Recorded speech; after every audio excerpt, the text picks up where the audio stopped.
Number of relationships ఉన్నాయని ఆ అబ్బాయి హుస్సేన్ సాగర్లో దూకి చనిపోయాడంట. అసలు ఎందుకు చనిపోతారండి మీరు? భార్య కోసమో, లవర్ కోసమో, పైసల కోసమో, దేనికోసమో ఎలా చనిపోతారు? ఆ లైఫ్ మీది కాదు కదా, మీ అమ్మ ఇచ్చింది అది మీకు. మీ శరీరము, మీ ప్రాణము, మీ లోపటున్న అణువణువు మీ అమ్మ తయారు చేసింది. మీ ప్రాణశక్తిని మీ తండ్రి తయారు చేశారు. మీరు ఎవరి కోసమో ఆ ప్రాణాన్ని ఎలా ఇచ్చేస్తారు?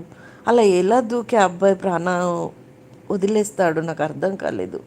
ఆమెకు అన్ని అలవాట్లు ఉన్నాయంటే వదిలేసేయి, సమాజం ఏమంటుంది, చుట్టాలు ఏమంటారు, ఇవన్నీ ఎందుకండి పట్టించుకుంటారు? ఇవన్నీ మీకు అనిపిస్తే అంతా వదిలేసి అన్నోను ప్రదేశాలలోకి వెళ్ళి మీ తల్లిదండ్రులతో ఉండండి. ఈ ప్రపంచంలో మోస్ట్ ఎఫెక్టెడ్, చెప్పలేనంత పెయిన్ మీకేమన్నా అయితే భరించే వాళ్ళు, భరించలేనంత వాళ్ళు ఎవరైనా ఉన్నారంటే మీ తల్లిదండ్రులేనండి. ప్లీజ్ ప్రతి